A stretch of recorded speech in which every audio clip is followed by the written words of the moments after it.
Jadi di pikiran gue kebanyakan jin dan iblis itu emang jahat. Karena mata gue ngelihat langsung. Kalau lu cuman tahu YouTube cerita doang kan, mata gue langsung tangisan manusia yang gue denger dan gue lihat, pada akhirnya terbentuklah seorang Adam yang bisa dibilang hardcore-nya manusia. Ngerti gak?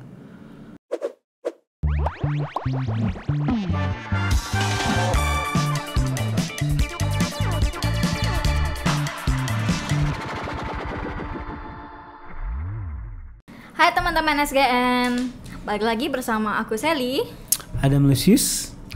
dan sebelum kita masuk ke segmen pembahasan hari ini tentang kesurupan atau istilah yang kita kenal exorcism, aku akan kasih penjelasan dikit untuk beberapa segmen ke depan. Aku akan membawain cerita tentang yang relate dengan kehidupan kita sehari-hari, dimana ini akan aku discuss dengan Kak Adam. Oke? Yang jelas konten ini konten yang bisa dibilang apa ya, yang relate sama kita sehari-hari lah ya. Biar nambah pengetahuan. Biar nambah pengetahuan, iya. Untuk reminder kita juga. Yuk kita langsung masuk ke topik pembicaraan tentang kesurupan atau istilahnya dikenal dengan exorcism. Oke. Jadi apa yang Anda ingin ketahui? Mewakili para netizen, Ibu Sally. Lo pernah kesurupan gak, Kak? Lebih tepatnya gue menyurupi iblis sih. Jadi iblis yang kasihan sebenarnya. Kalau kesurupan gue gak pernah. Gak pernah. Karena buat gue pantang. Kesurupan itu kan kategorinya buat gue tetap penyakit sih. Penyakit baik itu secara psikologis maupun medis. Gitu. Karena kenapa gue bilang membawa psikologis? Karena dia kan mempengaruhi pola pikir kita. Kayak kita diperalat oleh sebuah energi yang bukan dari kesadaran kita gitu. Kenapa gue bilang jadi penyakit? Karena unsur dari pembentukan iblis dan jin itu setahu gue tuh virus dan bakteri. Gitu. Gue bukan ngebahas Lucifer ya, iblis keturunan-turunannya nih gitu loh. Iya sih. Oke. Bukan ngebahas Lucifer tapi turunan-turunannya nih. Bangsa jin ini. Gitu.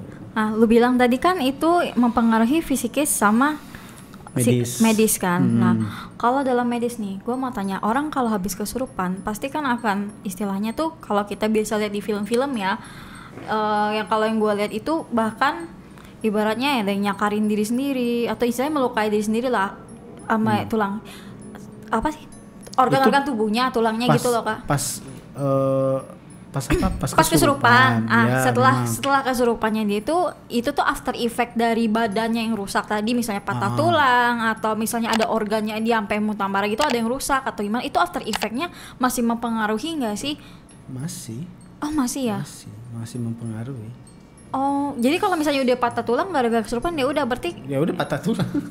Gak mungkin tiba-tiba tulangnya balik lagi. Iya, soalnya kalau misalnya di film-film gitu kan kecuali dia balik awal lagi gitu, kecuali Kak. Dia memang si hantunya atau setannya ahli pertulangan, mungkin beda cerita gitu. Tapi gue jelasin dulu kali ya, Sel. Kalau menurut gue, kalau konsep ini penjelasan kerasukan versi gue ya, perspektif gue nih, gitu. Ya adalah ada suatu energi yang di luar dari diri kita yang mempengaruhi atau menguasai diri kita untuk melakukan sesuatu yang tidak kita inginkan, yang membawa kita dalam nilai kenegatifan, gitu, baik itu secara pikir maupun tindakan, gitu loh. Yang pada akhirnya hal ini akan berdampak negatif secara yang tadi gue jelasin, psikologis maupun medis tadi. Gitu loh, karena si manusia ini nggak sadar apa yang dia lakuin, apa yang dia pikirin, dia nggak sadar. Gitu, kita ngomong kerasukan, tapi bedain dulu nih, kerasukan atau medis, beda nih, kita harus membedakan, karena banyak para pelaku supernatural dia menggabungkan, padahal itu beda banget. Cara ngebedainnya gimana, Kak? Cara membedakannya? Oke, gua nggak. Kalau untuk medis mungkin kalian bisa cek ke pengetahuan konsep medis lah ya. Kayak gue nggak ahli, misalnya bukan bidang gue. Tapi secara non medis atau supernatural ya, bedanya di sini. yang jelas di saat dia si manusia ini berkelakuan aneh, nah gue cek dulu dia ada energi yang di luar dari dia nggak yang nempel. Itu satu. Oh, oke. Itu satu. Kedua, gue akan cek memorinya. Kan di memori itu kan di saat dia melakukan tindakan-tindakan yang negatif atau pikiran-pikiran negatif, itu dia atau ada sesuatu yang membisikkan dia. Gitu loh. Gue harus cari faktor akar masalahnya nih. Gitu. Itu kedua, cek memori, cek energi. Nah, yang ketiga itu gue akan cari tahu lebih detail lagi ada eksistensi atau enggak. Karena ada berapa jenis iblis yang dia sembunyi. Misalkan gue tahu dia tahu gue bakal ngobatin lu misalkan. Dia biasanya pergi dulu dari lu. Atau sembunyi dulu supaya lu tuh nggak si jin itu iblis ini nggak kedetek sama gue. Itu ada biasanya politik mereka.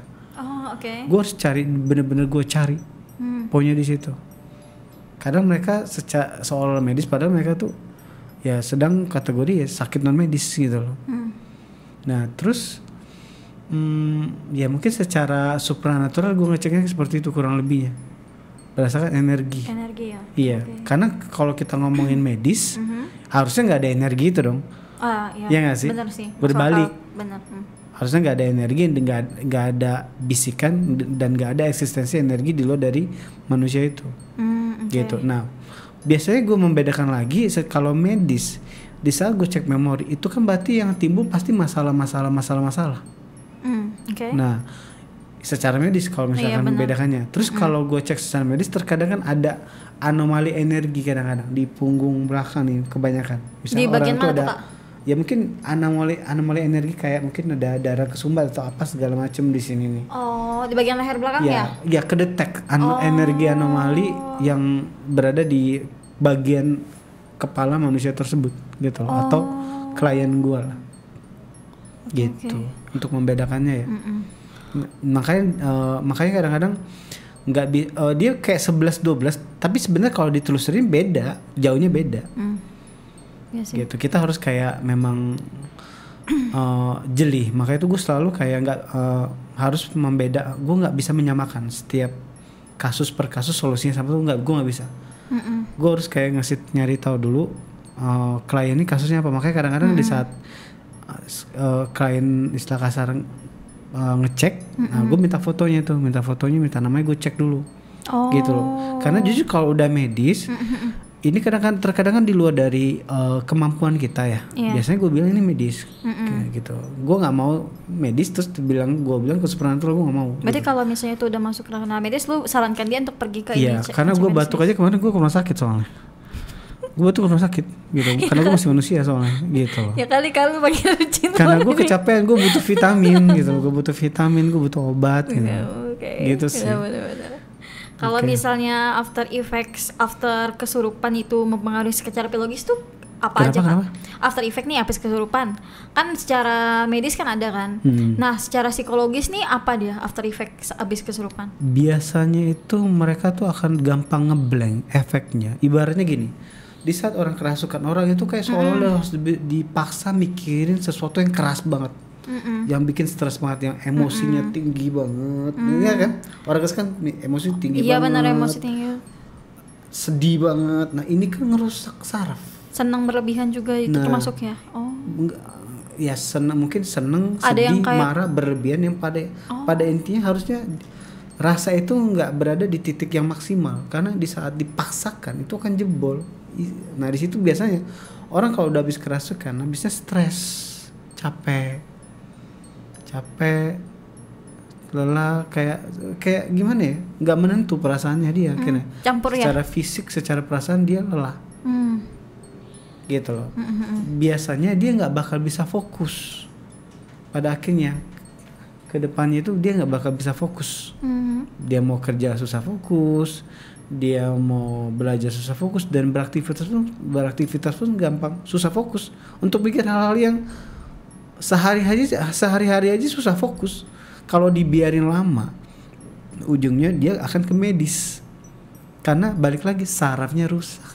Kalau orang sering kerasukan dibiarin terus, Caranya gimana supaya maksudnya dia pasti misalnya orang kerasukan ini kan ada yang mungkin pelajar ataupun dia orang yang bekerja di kantoran, otomatis kan ini lu bilang kan kayak dia nggak fokus kan, gimana kayak after effect kesurupan ini supaya dia bisa fokus balik ke apa yang dia harus lakuin aktivitas sehari-harinya tuh apa kayak jalan keluarnya untuk ngatasin itu gimana? Kita nggak bahas medis ya, kita bahas non medis tetap ya, kita ranahnya non medis nih. Kalau secara non medis ya kita harus pinggirin, jauhkan dulu antara si manusia dengan si jinnya, itu penting. Gitu. Kuncinya di mana Kak? Diletak ketuhanannya, gitu. Diletak ketuhanannya. Kenapa kita selalu disuruh baca doa? Karena Tuhan sudah ngomong di kitab suci. Iblis itu nggak kelihatan. Dia menyusup ke dalam hati kita dan dia menyerupai hati kita. Dan lu manusia pada umumnya itu nggak bisa nyerang secara fisik, ngajak berantem itu nggak bisa. Berarti lu gimana cara nanganinya? Dilawan dengan apa? Iman tadi. Makanya kita tuh disuruh berdoa. Maka kewajiban dari manusia yang jadi korban kerasukan ini, dia hukumnya wajib itu dekat sama Tuhan. Berarti memperkuat hubungan dia sama Tuhan ya. Karena iblis jin cuma takut sama Tuhan. Dia nggak takut yang namanya Adam. Adam yang mana nih? Adam gua dia nggak takut sama Adam, dia takutnya sama Tuhan. Jadi maka itu diwajibkan manusia yang sedang mengalami kasus sering kerasukan itu harus lebih dekat sama Tuhan biar imannya makin kuat. Dibutuhkan sebuah keberanian mendobrak untuk dia nggak mau dikuasain, itu harus gitu loh. Pokoknya situ. Karena kebanyakan orang kasus seperti ini mereka lebih takut setan atau jinnya ketimbang takut sama Tuhannya. Ini yang jadi masalah. Ini yang pada akhirnya iblis atau jin tadi sesuka-sukanya dia di saat manusia nggak berketuhanan, ya udah gue bebas. Di situ, ngerti. Terus yang mau gue tanyain adalah ketika orang ini kerasukan, jiwa asli yang dia tuh kemana sih Kak? Apakah keluar dari badan? Apakah tetap di badan atau diikat sama iblis atau gimana dalam jiwa asli itu? Ada berapa kasus? Ada kita bukan ngomongin roh ya, kita ngomongin jiwa, ini beda nih, gitu kan? Kalau kita ngomongin jiwa, nah rohnya tetap ada, jiwanya yang nggak ada. Jiwanya ada berapa kasus diculik? Ada yang diculik, ada yang dia di istilah kasar kayak dipinggirin, terus dia masuk, itu ada. Jadi jiwanya masih sekitar sini, tapi dianya masuk, jinnya masuk atau iblisnya masuk, ngerti nggak? Pokoknya di situ. Ada berapa kasus? Kalau biasa diculik itu biasanya kebanyakan udah kasus santet sih, kebanyakan. Tapi kasus gangguan juga ada.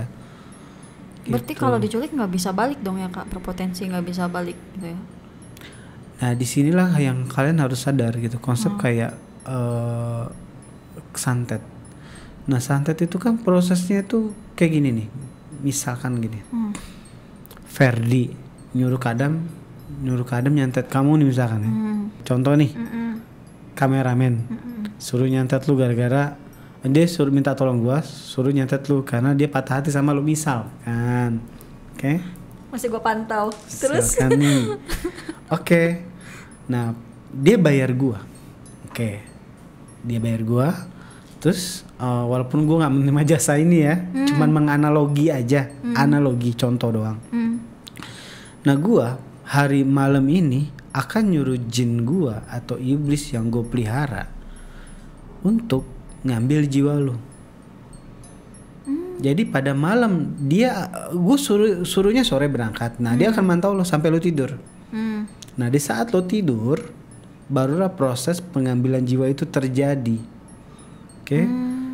Lo tidur, jiwa lo diambil. Nah pas proses penarikan jiwa ini lo pasti akan mimpi di saat lo sensitif atau peka.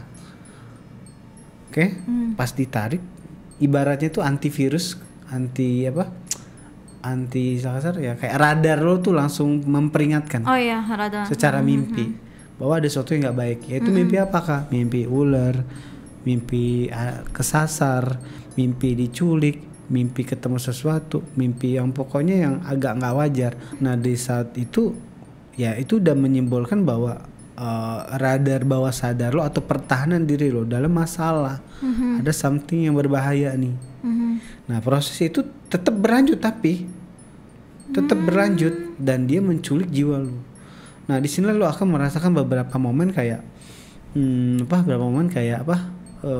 lo sehari setelah lo bangun besoknya lo ngerasa kayak badan lo lemes, capek banget. Kalau nggak ada jiwa capek banget, lemes, kayak susah mikir. Lemes itu hari pertama, hari kedua kadang-kadang bisa dia 2 harian bisa.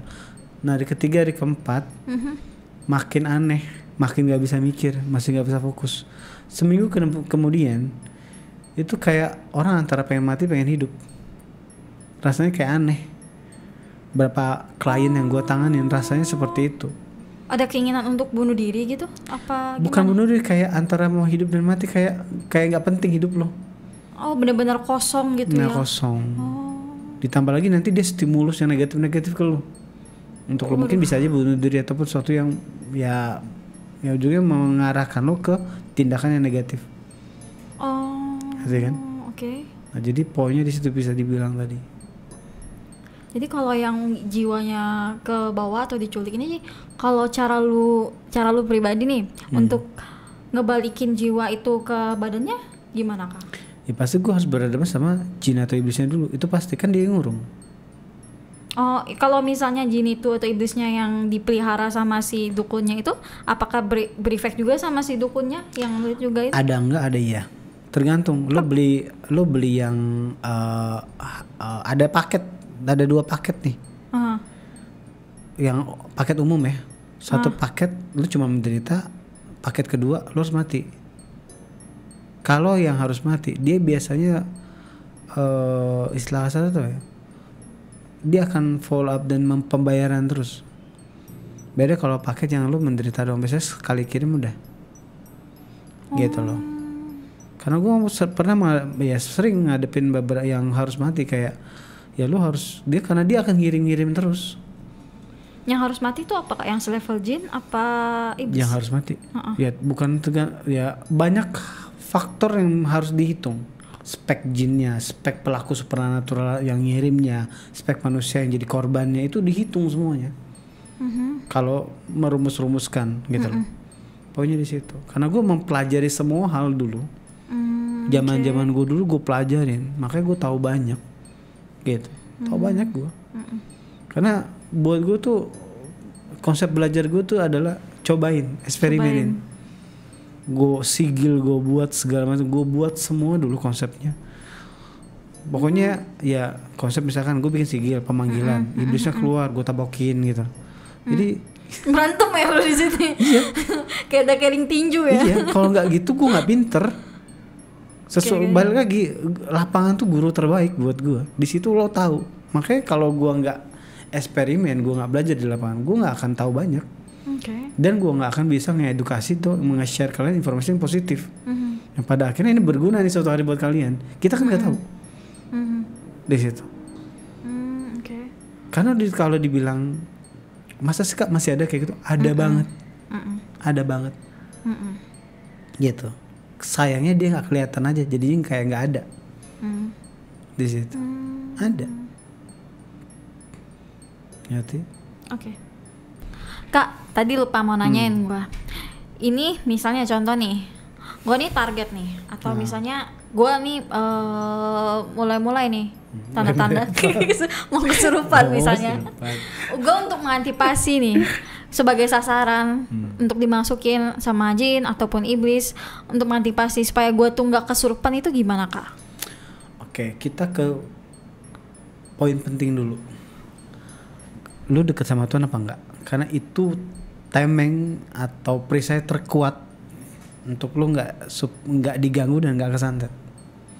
Lu harus deket sama Tuhan dulu biar dapat perlindungan Tuhan. Itu pasti. Yang pertama banget yang harus inget. Karena iblis dan jin tidak akan bisa menguasai manusia yang dia deket dan dilindungi sama Tuhan. Itu udah hukum pasti banget. Oke, jadi intinya lo harus berketuhanan. Kedua, lu jangan sering berpikir negatif. Soal berpikir negatif dan penyakit hati. Nah, berpikir negatif tuh kayak tentang memikirkan tentang kekurangan diri lo, masalah-masalah hidup lo. Karena di saat lo berpikir negatif, ya lo akan memancarkan energi negatif dan lo akan menyerap yang negatif. Hukum timbal baliknya seperti itu aja. Di saat lo negatif, lo pasti mengundang negatif. Di saat lo positif, lo akan mengundang positif. Itu yang kedua. Jadi hati dan pikiran lo juga harus lo manajemen di situ. Yang ketiga, kurang-kurangin buat dosa aja. Karena balik lagi ya semua sih termasuk gua gitu. Kurang-kurangin. Kita pasti bikin dosa, tapi kurang-kurangin kalau bisa. Gitu. Karena biasanya iblis tuh nyari celahnya di dosa. Yang keempat, jangan berhubungan baik secara tempat maupun orang yang orang atau tempat itu berbahaya. Misalkan lo ketemu orang, lo ngerasa kayak orang ini agak jahat, ya mending jauh. Terus kalau ngerasa ini tempat gak baik segala, ya udah lo jangan kesana. Gitu. Kalau misalnya ada pikiran kosong gitu, kan biasa orang kalau bilang, lu jangan melamun, lu jangan pikiran kosong, ntar lu kesambet lu. Nah, apakah itu termasuk, Kak? Ya pikiran kosong kan pasti lo ada dua makna nih yang harus dijelaskan dulu nih. Pikiran kosong ini orangnya banyak masalah atau orangnya nggak punya perasaan kayak gue nih. Gue kan nggak punya perasaan gitu ya, non aktif gue kosong. Jadi kayak ngeblank. Padahal gue nggak, karena gue nggak bisa kayak flat gitu loh. Gitu jadi kayak orang aneh. Masih berbentuk kok Kak, belum flat kok. Masih, tapi kalau lo ngajak gue jalan ya sama gue ke mall ya. Emang kayak gitu, kayak orang gak mikir, kayak orang bengong. Padahal karena gue kayak ya gue lihat aja tapi gue nggak bereaksi gitu. Jadi melamun ataupun bengong itu belum tentu ya. Mungkin enggak, gue nggak tahu ya, karena orang yang ngelihat gue. Jadi kalau gue bawa temen gitu, jalan gitu, gue kayak bengong katanya. Kalau gue enggak gitu.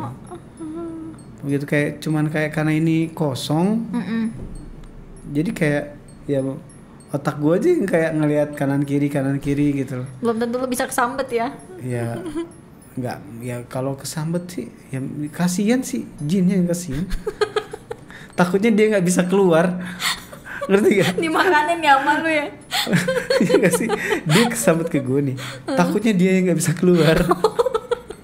Ngapain kamu lu Kak? Kebayang gak sih? Dia lihat masuk terus gue tahan gitu kan. Kebayang ngapain Kak? Ya itu. Apalagi kalau jinnya cantik ya Kak. Ada tapi ada aja sih jin yang mau bermanipulasi menjadi cantik gitu. Tapi tetap aja karena gue tahu. Iya sih. Ya, karena gue udah tahu sih. Jadi percuma sih mau ngebohongin gue juga. Tetap lo bekep ya.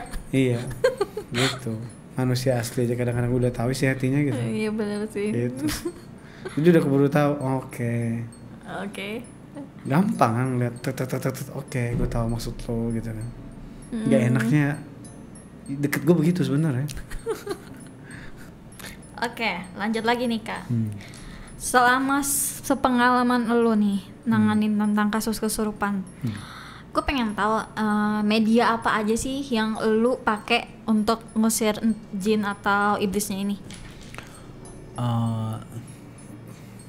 Kalau sekarang sih beda sama dulu ya. Kalau dulu agak beda. Kalau sekarang tuh lebih ke muatan energi positif, muatan energi positif yang bernilai ketuhanan. Contohnya? Ya gue minta energi dari Tuhan. Oke. Karena energi itu yang bisa hantam mereka. Energi supranatural gitu ya. Iya. Oke. Muatan itu yang gue butuhin gitu loh. Nah, terus apa lagi? Ya paling senjata-senjata yang memang kategori yang diberikan oleh abstrak Tuhan lah bisa dibilang. Senjata yang nggak bisa kita lihat ya, cuma. Nggak bisa kita lihat karena itu dibutuhkan konteksnya. Karena ada yang gini, misalkan lo klien gue nih, pas gue tarik ya kuasa gelapnya nih, pas gue tarik, ada yang dia kadang-kadang kabur. Bisa kabur? Lo dulu tarik? Kalau dia punya hak atas lo. Punya apa? Hak. Oke, kalau misalkan lo bikin dosa, dia punya hak dong atas lo. Dan Tuhan nggak punya hak atas lo, tapi dia yang punya hak. Ada yang kayak gitu. Di saat gue tarik, dia kabur. Nah, mau nggak mau gue harus pakai senjata dong buat cabik-cabik dia, biar nyegel dia. Karena di saat gue tangkep dia lari. Gitu loh. Gue butuh something nih, alat buat menyegel dia lah istilah kasar, biar dia nggak gerak dulu, baru gue serahkan ke pihak berwajib. Gitu loh. Boleh kasih tahu nggak Kak, kayak bentukan apa sih? Ini alat yang kita nggak bisa lihat itu, yang biasa lu pakai. Pedang sih sebenarnya. Pedang ya? Pedang. Oh, berbentuk pedang gitu ya? Iya, beberapa sih. Pedang ya yang sering gue pakai sih pedang sebenarnya sih. Ya? Oh. Ya.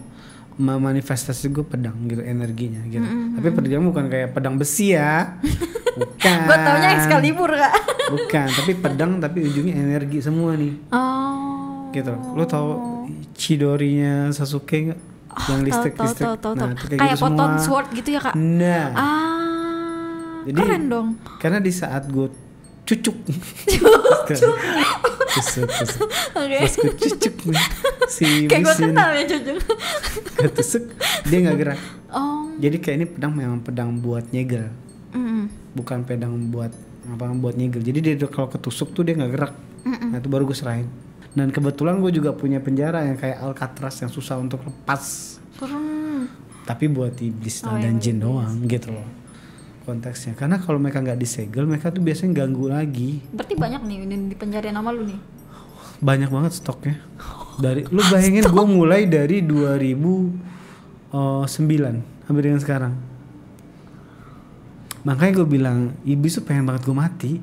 Bisa, berarti yang di penjaraan sama lo bisa dibuat KTP satu-satu nih.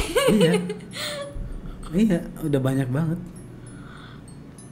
Udah yang pernah berhasil kabur belum Kak? Dulu konsep pensegelannya dulu gagal. Gue dulu penyegelan di bawah tanah, ternyata mereka bisa lepas. Jadi kayak ada astral negatif lainnya yang melepaskan. Itu benar-benar di bawah tanah? Ya dulu. Gua, semua tuh gue cobain. Makanya gue jadi ngerti banyak hal tuh karena gue coba. Ini jadi apa sih? Gue cobain ini jadi ini. Makanya gue ngerti gitu. Pada akhirnya gue nggak mau disimpan di dasar di sadar gitu. Gue harus something di sebuah tempat yang ada penjagaan gitu loh. Berarti ada yang ngejagain penjaranya yang lu buat itu ya? Iya. Gitu. Jadi penjara itu ya istilah kasar gue negosiasi lah. Akhirnya terbuat lah tempat itu gitu loh. Gitu. Rencana gue mau pakai mereka sih untuk project-project gue. Jadi gue mau gue mau melepaskan salah satu dari mereka. Tapi gue pengen ada, lo mau gue lepasin kayak lo harus ngikutin apa kata gue dulu. Konspirasi gitu. Apa lagi nih? Nanti ditunggu aja konspirasinya.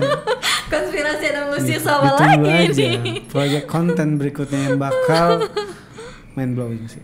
Gitu. Tunggu ya Kak ya. Kita tunggu nih, semuanya pada nungguin. Terus tadi pertanyaannya terlalu melebar gak? Ya. Udah sih itu yang media sih. Nah, yang gue mau sama tadi kadang air suci. Air suci. Berarti ada yang di dunia yang di luar supernatural ada yang lu pakai juga ya? Iya, air doa. Air doa. Iya, karena balik lagi itu kan butuh. Gitu. Karena ya balik lagi ditakutkan. Istilah kasar apa ya? Ya ada energi yang terkadang gini, gue bisa nyegel astralnya, tapi takutnya ada energi sisa, energinya bukan astralnya. Energi sisa dari itu bisa dibiasakan sama air doa tadi. Gitu. Jadi air doa itu untuk pembersihan ininya ya, energinya. Gue akan cek dulu poinnya segala macam. Gue akan cek semuanya dengan amat detail sampai di mana dia oke. Kalau misalnya dari awal, misalnya nih lu pakai air doa aja nih dari awal, itu bisa nggak Kak? Tergantung spek kasusnya, kasus apa, iblis yang lo lawan seperti apa, dosa yang dibikin si manusia apa, semua harus dihitung. Makanya gue bilang gue nggak bisa sama, karena setiap kasus beda-beda. Gitu loh. Ada yang memang salah si iblisnya, ada yang memang salah manusianya. Poinnya di situ, nggak bisa sama semuanya. Berarti.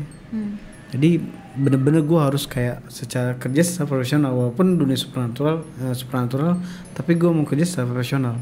Ini speknya di mana, solusinya gimana, gitu. Terus sebagai orang awam nih, kan misalnya nggak mungkin dong di suatu tempat tuh ada kesurupan, belum tentu ada kayak ibaratnya entah ustadz dari mana atau pokoknya entah pendeta langsung datang ke lokasi, kan butuh waktu ya. Sebagai orang awam nih, ketika ngeliat kasus kesurupan tuh, langkah pertama awal yang paling benar itu dan paling aman buat si korban yang kesurupan ini apa Kak sebagai orang awam? Ya sebenarnya harus mulai berani melawan. Caranya? Ya harus perkuat iman tadi, perkuat iman dan dekat sama Tuhan itu penting banget. Gimana cara ngelawan kalau nggak ada ketuhanan? Nggak bisa. Manusia itu sudah disetting banyak kurangnya. Oke. Dan karena banyak kurangnya itu kita butuh Tuhan. Jadi kalau kalian yang di luar sana yang ngerasa nggak butuh Tuhan, gue juga mempertanyakan tentang diri kalian sih. Apalagi masih banyak orang yang mencoba menghadapi semua masalah sendiri tanpa bantuan Tuhan tuh kayak gimana gitu. Kayak ya jangan intinya gini ya, ini sedikit edukasi sedikit ya, gue bukan nasihat tapi edukasi. Di saat hidup lu terlalu berat, fix lu ngadepin semua masalah lu berarti sendiri, nggak ada Tuhan di situ. Oke. Karena di saat lu bersama Tuhan, semua hidup lu bakal mudah. Gitu. Benar sih. Karena kebanyakan zaman sekarang nggak mau nyoba dan nggak mau percaya dan masih ragu sama Tuhan. Nah ini yang jadi masalah di situ. Gue ada pertanyaan konyol nih Kak, tapi gue curious sebentar. Kapan sih lo nggak nanya konyol pasti? Tadi ada konyol. Bercanda ya. Tapi gue curious Kak, lo kan di konten-konten, contohnya konten DA deh. Gue sering lo, pas lo nangkepin iblis atau jin gitu, lo sering makanin kan. Nah lo bilang tuh iblis atau nggak jin itu bagian dari virus atau bakteri. Lo nggak sakit apa habis makan kayak begituan nggak? Oke. Ini lu beneran lu makan ya? Jawabnya dengan agak curhat dikit sih. Ya. Gue itu jadi praktisi dan konsultan itu kan dari 2009 ya. Dan gue tuh di lapangan banget. Gue door to door dulu, dari rumah ke rumah ngobatin orang. Door to door. Lu nyamperin sendiri apa mereka orang yang jadi gue ke tempat spot pengobatannya langsung, jadi kayak orang itu butuh ya gue ke rumahnya, door to door banget. Kenapa? Gue mau belajar, jadi gue to door biasanya kan dari rumah ini gue dilempar ke tetangganya, di situ gue begitu hidup gue dulu. Nah, kayak MLM dulu ya. Jadi gue dalemin semuanya dengan sepenuh hati gue pengen tahu kan. Tapi dalam proses pembelajaran gue banyak melihat kesedihan manusia di situ. Kesedihan seorang ibu yang anaknya kayak kesantet, ibunya menangis. Terus kesedihan seorang korban yang kena santet, yang dikena gangguan. Ya banyak kemalangan yang buat gue kayak oke, mereka jahat. Jadi di pikiran gue kebanyakan jin dan iblis itu emang jahat. Karena mata gue ngelihat langsung. Kalau lu cuman tahu YouTube cerita doang kan, mata gue langsung betapa penderitaan mereka terasa. Ya tiba-tiba kanker lah, tiba-tiba kesurupan lah, terus lidahnya keluar lah gitu. Terus dia tiba-tiba nggak berdaya lagi lah, cuman di kasur doang lah gitu lah. Banyak. Dan sampai diikat gitu nggak Kak? Ada. Dipasung juga? Ada. Gitu, ada. Nah dari semua tangisan manusia yang gua denger dan gua lihat, pada akhirnya terbentuklah seorang Adam yang bisa dibilang hardcore-nya manusia. Ngerti gak?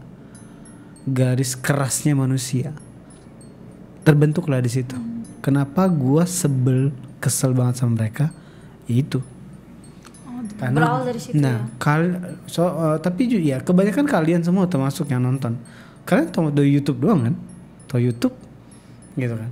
Tahu film, iya kan? Baca artikel kasus. Gue di lapangan, gue yang mantau, gue yang ngobatin, gue yang ngecek prosesnya, sampai gue begadangin, sampai gue tungguin tuh iblis-iblisnya, sampai gue tungguin si dukunnya jam berapa dia nyerang. Kadang dia nyerang hitungan jam. Jangan tahu jam-jamnya berarti ya. Dia kadang nyerang sebelum maghrib. Ada polanya. Ada polanya dulu. Ini gue jawab berdasarkan gue curhat nih. Di zaman 2012, inget banget tuh. Dia nyerang berdasarkan sebelum maghrib. Lo tau nggak betapa sakitnya dia? Dia memang sakit kanker, tapi nggak logis. Masa disenterin cahaya dia kenjerit? Oh iya. Iya. Ya kan? Iya. Dia nangis. Senter, lo tau senter cahaya? Dia nangis. Wah. Gitu.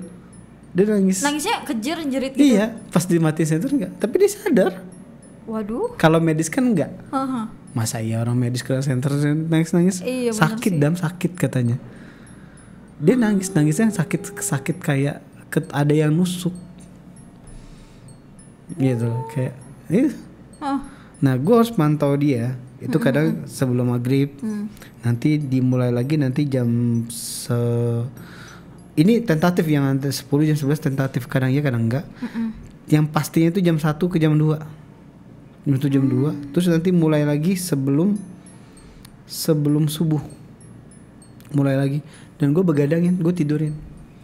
Gue niat banget bener-bener saat itu ngobatin dia. Pokoknya gue orangnya bener-bener pakai hati kalau kerja gitu loh. Kayak ya pokoknya gue belajar, dia juga semampu gue, dia sembuh gitu loh.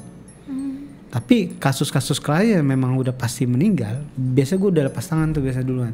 Karena ada beberapa kasus kayak ya udah dia meninggal, udah gue lepas tangan, gue nggak mau ikut campur di awal gitu loh. Karena gue udah tahu kadang-kadang kan klien kan masuk ngecek orang tuanya, ngecek siapa, karena gue udah tahu nih udah bentar lagi. Biasanya gue 1000 alasan gue untuk nolak. Gitu pokoknya, karena itu udah takdir kalau udah ngomongin timingnya dia bakal meninggal gitu. Ada feeling, ada feeling di situ yang gue terasa. Atau mungkin ada sebuah bisikan di saat gue ngobatin orang itu, ada bisikan jangan ganggu, ini dosa atau karma. Oke, gue nggak ganggu. Itu lo biarin aja apa gimana?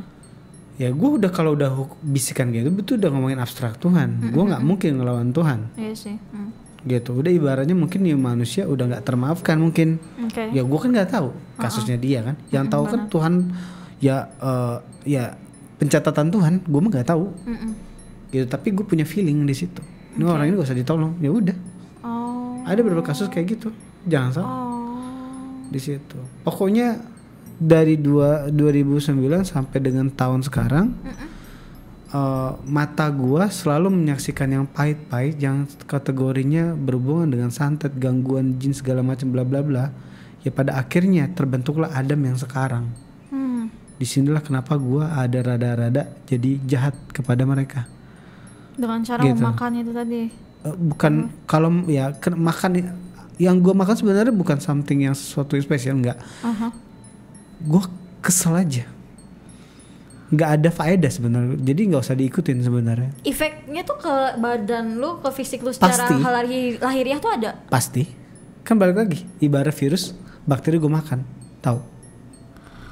Oke, berarti pas konten lu makan yang itu tuh, after konten lu ada ini efek ke badan lu? Gue nggak tahu, plus minus, kadang ada, kadang enggak. Tapi gue jujur.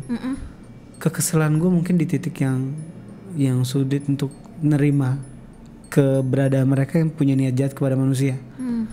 Gitu loh. After effect yang biasa lo terima habis makan itu apa Kak biasanya?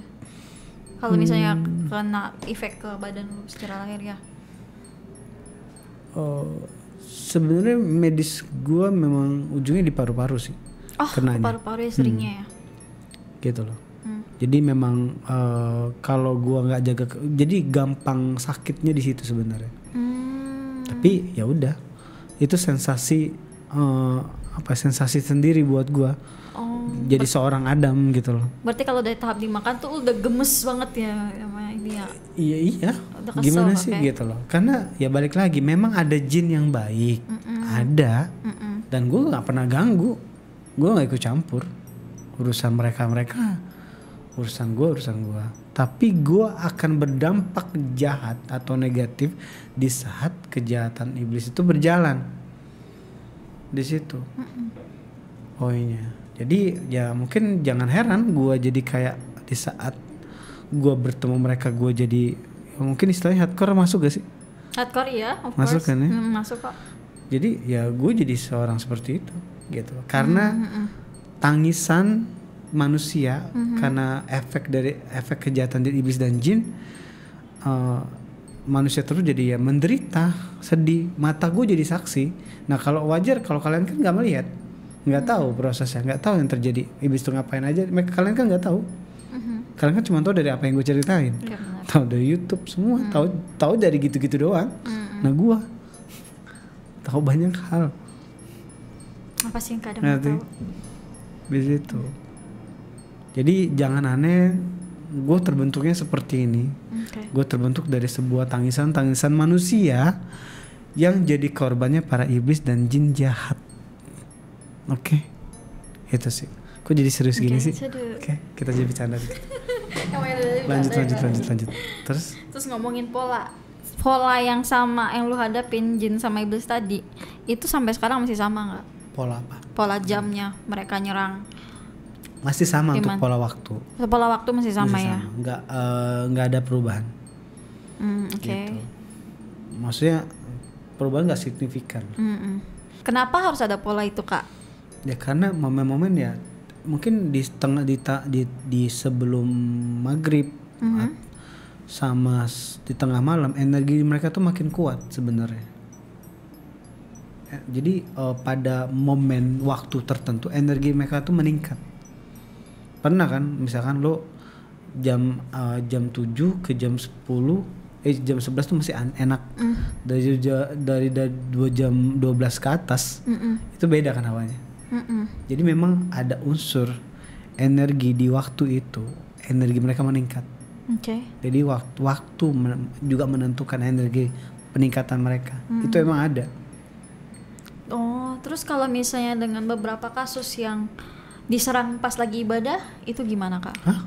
Ada beberapa kasus tuh diserang lagi tengah ibadah loh. Ada. Nah, itu gimana tuh? Kan lo Tapi bilang gue pola-pola. tambahin dikit ya. Itu pertanyaan lo tahan dulu, nanti dijelasin lagi. Oke. Waktu dan benar berhubung dengan bulan. Bulan? Ya, di saat bulan itu muncul, bulan purnama itu muncul, berhubung dengan energi negatif. Iya, itu ada emang. Itu beneran? Emang ada. Oh. Gitu. Jadi energi negatif paling tinggi itu pas bulan purnama, tiap bulannya. Emang ada. Gitu loh. Emang bener. Bukan mitos, itu emang ada. Pantesan. Di situ. Itu bener. Kalau gerhana bulan? Nah, kalau gerhana bulan gue belum tahu, tapi bulan penuh. Bulan penuh itu bukan gerhana kan ya? Bukan gerhana. Gue belum itu tahu banget kalau mungkin iya, mungkin enggak. Tapi kalau bulan penuh setahu gue ya. Oh. Sebenarnya gini, enggak bulan penuh juga sih. Tengah malam aja yang jelas. Itu udah juga mempengaruhi gitu loh. Tapi intinya gini, waktu itu berhubungan dengan keadaan bulan tetap. Patokannya ya. Gitu. Karena ya di saat tengah malam kan bulan ada. Benar. Berarti kan? Tengah malam itu jam-jam berapa, Kak? Hah? Tengah malam tuh jam-jam berapa biasanya? Energi negatif paling. Pokoknya semua tuh berawal dari jam 12-an. Oh, jam 12-an. Bisa setengah 12-an, bisa jam 12-an, dimulai dari jam segitu biasanya. Oh, oke. Hawanya udah berbeda. Oh. Di situ. Oke, tadi lo mau nanya apa? Tadi yang mau gue tanyain itu gimana dengan kasus-kasus yang korban kerasukan ini diserang pas jam ibadah? Oke. Pas atau enggak saat mereka beribadah? Oke, emang ada. Tapi terkhusus untuk untuk manusia-manusia yang masih imannya lemah. Percuma ya kalau ibadah ini ya. Ya jangan salah. Iblis tuh bisa loh. Siapa bilang nggak bisa? Bisa. Di semua tempat kan? Iya. Balik lagi, disitulah kita butuh ketahanan iman yang 100% bisa dibilang. Di saat kita masih ibadah setengah hati, ya jangan, pasti bisa jebol sama mereka. Balik ke personal kita ya. Iya. Ditambah lagi lo ibadah mikirin masalah, bukan mikirin istilah kasar ke Tuhannya. Kalau mikirin duit. Jadi ada pola yang salah nih beberapa orang ya. Memang kita ibadah untuk masalah, ada masalah, boleh. Tapi bisa nggak kalau ibadah itu fokus ke Tuhan dulu. Nanti setelah ibadah kita ngadu, itu boleh. Oke. Jangan pas ada ibadah itu kita sambil nggak boleh sebenarnya. berapa pola yang gue temuin ya, ternyata ini nggak masuk nih dalam prosedur Tuhan. Di saat lo ibadah terus nangis-nangis nggak masuk. Maksudnya nangis-nangis kayak mikirin masa lalu gitu-gitu ya? Nah itu nggak boleh. Jadi saat kita ibadah apapun agamanya, kalau bisa kita tenang dulu ibadahnya. Habis ibadah baru kita berdoa, ngadu dah tuh. Mau ngadu apa? Misalkan lo ngadu tentang pacar lo, gitu. Misalkan pacar A begini, pacar B begini, pacar banyak ya. Itu siapa ya? Itu siapa sih? Lanjut. Masih ngomongin tentang media nih Kak, media untuk pengusiran setan ini. Nah, ada nggak sih media maksudnya di lingkungan kita ini selain air yang biasa lu gunain? Oke. Mungkin kalau kita lihat mungkin dari perspektif agama ya, itu kan terkadang agama-agama itu kan punya apa ya, metode sendiri-sendiri. Itu nggak masalah sih. Itu nggak masalah, oke. Nggak masalah. Berarti bisa aja ya? Bisa aja, tapi balik lagi, yang penting pelaku apa ya, pengobat ini, exorcise ini, dia benar-benar kayak berketuhanan 100%. Di situ. Kalau dia setengah-setengah nggak bisa. Karena Tuhan itu nggak bisa dibohongi soalnya. Benar. Oke. Benar. Banyak pelaku agama, ya pelaku yang menggunakan agama, tapi sebenarnya nggak 100 di situ. Itu sih. Oke. Terus pertanyaan terakhir sebelum kita selesai sesi ini, sebagai pihak keluarga atau orang sekitar, orang kesayangan dari korban kesurupan ini, untuk menghadapi ibaratnya entah keluarganya anaknya mereka ya, itu tuh gimana Kak? Sikap seperti apa yang harus mereka ambil Kak? Kalau di dalam keluarga kita ada yang terkena gangguan, baik santet maupun santet, pelet atau apapun itu yang berhubungan dengan supranatural, ya kita bijaknya sih tenang dulu sih. Kita tenang dulu, kita harus cek dulu nih, anak kita nih kena medis apa non medis. Jangan main bawa ke orang pintar, oke? Dan jangan langsung dia ke medis juga. Takutnya disuruh makan obat-obat yang macam-macam juga nggak boleh sebenarnya. Serem sih mana ya? Takutnya gitu loh. Jadi kita lihat dulu. Ya balik lagi, kita cek di saat dia kena gangguan. Hati nggak bisa dibohongi. Kalau misalkan anak kalian ada kenapa-napa, pakai hati kalian di situ. Terus untuk membedakannya gimana?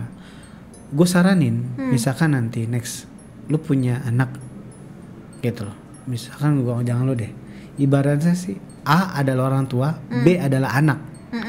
Si A selaku orang tua ini berdoa kepada Tuhan, bilang, ya Tuhan, tunjukkan kalau memang anak hamba ada yang ganggu. Terserah engkau dari manapun, tapi tunjukkan, baik itu dari mimpi, dari sebuah kejadian di situ. Jadi keluarga ini harus mencari tahu dulu, gitu loh. Balik lagi, pastikan Tuhan akan masih jawaban. Dari saat kita berdoa sepenuh hati ya, gitu. Jadi intinya harus membedakan dulu nih medis apa non medis. Kedua, jangan debat, ributin atau jahatin, kasarin nggak boleh. Karena saat itu dia butuh support. Dia butuh support. Dia nggak butuh komentar. Gua nggak butuh nasihat. Dia butuh support. Di situ. Pokoknya di situ sih. Dan jangan banding-bandingin dia A, B, C sama siapapun itu. Karena dia akan makin terpuruk. Di saat dia makin terpuruk, makin jatuh, mental makin jatuh, bisa dibabat lah terus sama si iblisnya atau jin jahatnya. Gitu. Aman kan? Aman. Oke. Sekian. Thank you Kakak. Sama-sama. Oke guys, sekian ya dari sesi kali ini. Pasti kalian belajar banyak dong untuk cara menyikapi misalnya ada kerabat atau teman kalian yang ngalamin kesurupan atau gimana. Kalian harus bersikap, istilahnya jangan panik dulu seperti yang Kak Adam jelasin tadi ya. Thank you banget teman-teman yang udah ngeluangin waktu untuk nonton konten kali ini. Jangan lupa like, subscribe, dan tekan tombol lonceng channel ini. Pokoknya jangan bosan nontonin kita. Ya, benar. dan selalu support kita. Biar kita semangat bikin konten yang positif buat bisa di-share ke kalian. Pokoknya thank you banget buat support kalian. Pokoknya ya dengan ada support kalian akhirnya kita bisa melengkapi bisa dibilang kelengkapan kita lah, biar suara kita lebih jelas gitu kan. Biasanya kan banyak keluhan komentar kadang-kadang, Bang suara kurang jelas, kurang jelas. Kalau sekarang jelas kan? Udah jelas dong, mic-nya udah oke dong. Pokoknya thank you banget buat kalian yang support. Dan satu lagi, kalau bisa kita butuh ide-ide konten. Next kalian boleh komen ide konten yang mungkin kalian pengen tahu. Pengen tahu atau bingung tentang sebuah yang berhubungan dengan supernatural atau horor gitu, boleh kalian tanya di kolom komentar. Next siapa tuh kita akan bahas. Thank you banget ya. Dadah. Dah.